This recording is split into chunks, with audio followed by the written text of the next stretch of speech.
Bonjour la famille, j'espère que vous allez bien. De mon côté, ça va bien. Aujourd'hui, nous allons parler de l'immigration au Canada, principalement dans la province du Québec. Est-ce que ça en vaut toujours la peine de continuer ces procédures d'immigration au Québec, tant comme travailleur, tant comme résident permanent ou soit comme étudiant? Parce que le gouvernement québécois, franchement, il commence à décourager les immigrants, décourager les étudiants. En fait, on ne sait pas ce qu'il veut. J'ai jamais vu un gouvernement aussi contradictoire à ce point-là. Pourquoi contradictoire? Je vais vous l'expliquer dans cette vidéo. Mais avant, vous savez quoi faire? On s'abonne, on active la cloche de notification, on partage la vidéo et on reste fidèle à la chaîne, quoi. Donc, pourquoi est-ce que je dis que le gouvernement du Québec? Je vais pas parler du Canada parce que le Canada a plusieurs provinces et plusieurs territoires. Mais en ce moment, la province qui est en train de vraiment décourager les immigrants, c'est la province du Québec. Donc, il y a eu plusieurs sorties, plusieurs conférences de presse. On a le premier ministre qui se prononce assez régulièrement sur le sujet de l'immigration. Okay? Donc, c'est le premier ministre du Québec que vous connaissez tous. Je mettrai sa photo dans la description de la vidéo en fait. Okay? Lui, c'est le premier ministre. Okay? Au Québec, il y a plusieurs sujets qui sont problématiques en ce moment. Okay? On va parler, il y a des problèmes de logement, problèmes au niveau du système de la santé parce qu'il y a toujours autant de problèmes au niveau de la santé tant que l'accès des médecins, les services d'urgence débordés. Le gouvernement veut éradiquer les agences de placement parce que apparemment ils sont trop payés. Les infirmières ont grévé dernièrement, finalement elles ont rejeté l'offre du gouvernement, donc la situation au niveau des infirmières n'est toujours pas réglée. Le gouvernement continue à donner plus de tâches aux infirmières, aux pharmaciens, enlever moins aux médecins, mais le problème de la santé, ça dure depuis longtemps et c'est toujours pas réglé. Ensuite de ça, il y a le problème de l'inflation. Le coût de la vie au Québec a considérablement augmenté depuis la fin de la pandémie jusqu'à aujourd'hui. Le coût du loyer. L'essence a grimpé comme ça. Même moi, je suis au courant. J'ai pas encore de voiture, mais l'essence a augmenté. L'essence a augmenté, la nourriture a augmenté. Il y a même les professeurs qui ont grévé. En tout cas, au Québec, là, ça ne va pas très bien. Ça ne va pas très bien. Mais pour le gouvernement, la seule situation qui le préoccupe, c'est le problème de l'immigration. Dernièrement, on sous-entendait dire...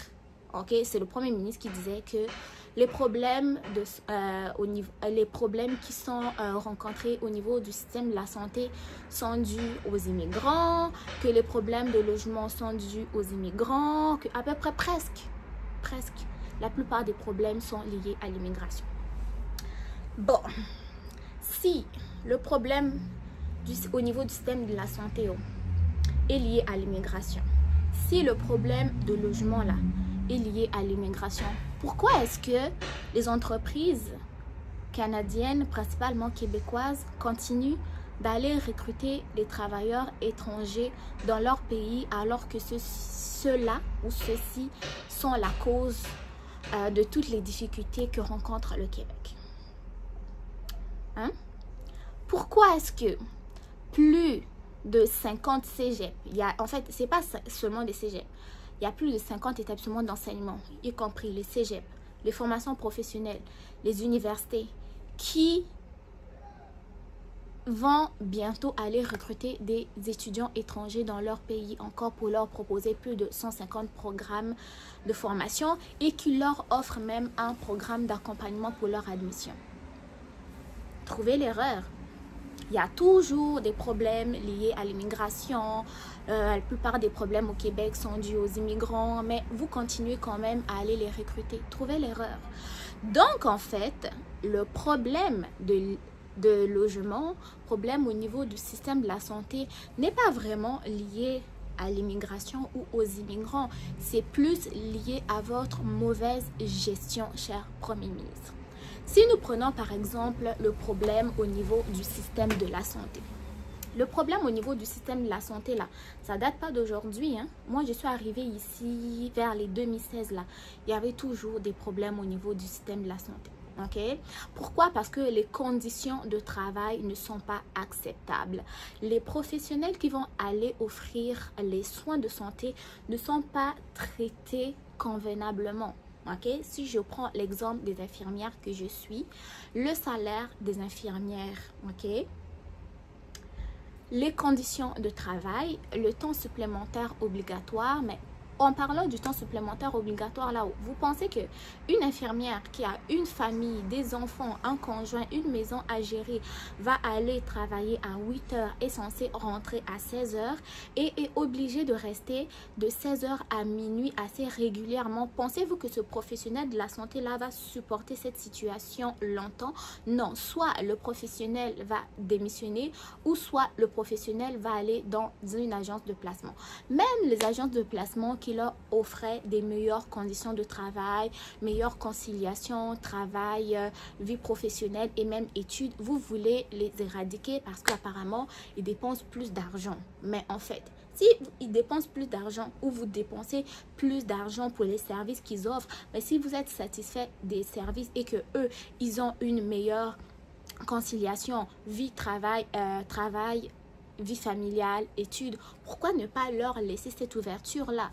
Non seulement vous allez leur mettre des bâtons dans la roue, la plupart d'entre eux vont changer de carrière, vont changer de profession et ça va encore creuser de plus en plus le problème au niveau du système de la santé. Si nous parlions maintenant du problème de logement, le problème de logement est là aussi même avant, hein, le problème de logement. Pourquoi? Parce que mais le Québec, vous accueillez des immigrants, oui, mais vous ne construisez pas de logement. Vous avez vraiment besoin de travailleurs, mais vous ne construisez pas de logement. Les étudiants rapportent beaucoup d'argent à l'économie québécoise, mais vous ne construisez même pas des immeubles à logement pour les loger. Vous n'agrandissez pas les campus.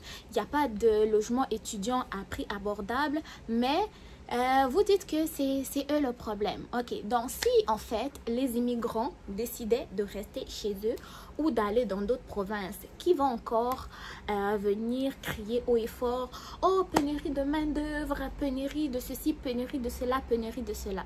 Là, vous criez déjà que les problèmes sont encore liés aux immigrants, mais combien d'entreprises ont récemment fermé, surtout dans les régions pour manque de personnel? Combien de restaurants ont fermé? Combien de restaurants ont fermé? Combien d'entrepreneurs qui viennent souvent dire dans les nouvelles qu'ils ont entrepris des démarches d'immigration pour faire venir des travailleurs parce qu'ils n'arrivent pas à trouver la main d'œuvre au niveau local. Ok, donc si vous empêchez ces travailleurs-là aussi de rentrer, bah, c'est des entreprises qui ferment. Qui dit entreprise fermée, ça va être baisse aussi au niveau de l'économie et ces entrepreneurs-là vont devoir faire quoi? Bah, demander peut-être l'aide sociale, on ne sait pas, parce que pour démarrer une entreprise, ça prend quand même des prêts, vous allez faire endetter les gens en fait, et c'est pas ce que les gens veulent, ok? Donc, lorsque vous criez haut et fort que le problème est causé par ceci, cela, c'est quoi les solutions? Vos solutions à vous, la plupart du temps, c'est diminuer le nombre d'immigrants qui rentrent, diminuer. Pourquoi ne pas plutôt miser sur les solutions du style on va construire tant de logements, ou bien nous allons peut-être essayer de financer les propriétaires, financer des entreprises immobilières pour mettre certains logements à des prix abordables pour permettre aux étudiants qui arrivent de se loger. Moi, je connais 2 ou 3 étudiants qui m'écrivent assez régulièrement pour me dire que ils vont arriver très bientôt, ça fait 3 mois qu'ils cherchent des logements, ils ne trouvent pas. Il y en a d'autres aussi qui sont déjà sur le territoire, qui logent chez des amis parce qu'ils n'arrivent pas à trouver des logements. Aussi longtemps que vous prenez leur argent pour leur admission, vous demandez maintenant la moitié des frais de scolarité pour accepter leur admission. Vous prenez quand même leur argent pour le permis d'études, données biométriques et j'en passe, et ça coûte quand même des milliers de dollars. Donc, préparez aussi l'arrivée de ces étudiants-là. Ne vous contentez pas seulement de les accepter, de prendre leur argent et puis quand ils vont venir sur le territoire, ils vont se démerder. Ce n'est pas assez responsable. Et le but de cette vidéo, c'était juste pour dire que en fait même moi qui suis au Québec, finalement, je ne comprends pas c'est quoi les motivations du gouvernement provincial au niveau du Québec qui dit que tous les problèmes que rencontrent les Québécois, en fait, sont dus à un nombre élevé d'immigrants qui rentrent au Québec, alors que pendant ce temps, il y a un recrutement de travailleurs étrangers qui est organisé par Québec en tête lui-même. Ça a commencé depuis le 11 juin. Ça va se finir le 22 juillet, ok? Si vous n'avez pas regardé la vidéo, allez la voir. Et en même temps, sachez qu'il y a un événement de recrutement des étudiants aussi. C'est plusieurs établissements d'enseignement qui veulent recruter des étudiants étrangers pour venir étudier au Québec. J'espère que lorsque vous allez recevoir ces étudiants-là, vous allez les aider également à trouver un logement, à bien s'intégrer et ne pas simplement se contenter de prendre leur argent, les frais qu'ils vont dépenser pour l'admission, les frais qu'ils vont dépenser pour les démarches d'immigration et lorsque vous leur exigez aussi de payer la moitié des frais de scolarité, ok? Donc, c'est pas des vaches à lait, ok? C'est des personnes qui méritent d'être accompagnées. Lorsque vous les acceptez, acceptez-les dans leur entièreté, accompagnez-les, mais ne vous contentez pas seulement de piger dans leur poche pour leur offrir la formation et tout, mais accompagnez-les également dans leur démarche. Pour ce qui est finalement du but de la vidéo, à savoir est-ce qu'il faut quand même continuer à envisager d'immigrer au Québec, moi je vous dirais, si vous avez l'intention d'immigrer au Québec, c'est comme votre projet de vie, c'est un projet qui vous tient à cœur, moi je vous dirais de continuer parce que au final, ok, oui, il y a le Québec, mais il y a également d'autres provinces, si au niveau provincial, parce que à la toute finalité, en fait, ça va être le fédéral qui va décider, ok? C'est le fédéral qui décide soit de vous donner votre permis d'études ou non, soit de vous donner votre permis de travail ou non, soit de vous donner votre visa visiteur ou non, soit de vous donner votre résidence permanente ou non. C'est le fédéral qui va décider. Si jamais vous faites vos procédures d'immigration pour le Québec, ça ne marche pas, les gars, il y a d'autres provinces, ok? Si vous êtes principalement francophone, essayez de vous intéresser au Nouveau-Brunswick. Si vous êtes anglophone, tout le reste du Canada est anglophone, mais ne vous laissez pas décourager par les propos assez contradictoires de notre ministre qui ne sait pas trop où mettre son énergie alors qu'il y a plusieurs problèmes ici au Québec, mais il se concentre plus au niveau de l'immigration. Donc, c'était ça la vidéo. Je ne sais même pas si c'était... en tout cas, c'est ce que j'avais à vous dire aujourd'hui. Si vous avez aimé, n'oubliez pas de commenter. Si vous avez aussi un autre point de vue à ce sujet, n'hésitez pas de le partager. Moi, je vous dis à très bientôt. Prenez soin de vous. Bon succès dans vos différentes démarches. En tout cas, continuez à avancer votre projet si ça vous tient à cœur. Continuez d'essayer. Si ça ne marche pas la première fois, si vous avez des moyens, continuez la deuxième fois. Si vous avez toujours des moyens, la troisième fois. Mais si la quatrième fois, là, vous êtes découragé, essayez de regarder d'autres provinces. Je ne dis pas que ailleurs, dans d'autres provinces, ça va être facile, mais chacun arrive quand même à se retrouver. Pour ma part, je suis arrivée dans un nouveau pays, un nouveau continent. J'ai quand même réussi à m'adapter. Lorsque vous avez la motivation et vous savez c'est quoi votre but, vous êtes capable de tout réaliser. Prenez soin de vous. On se dit à très bientôt pour une nouvelle vidéo. Merci de m'avoir suivi. Bye bye.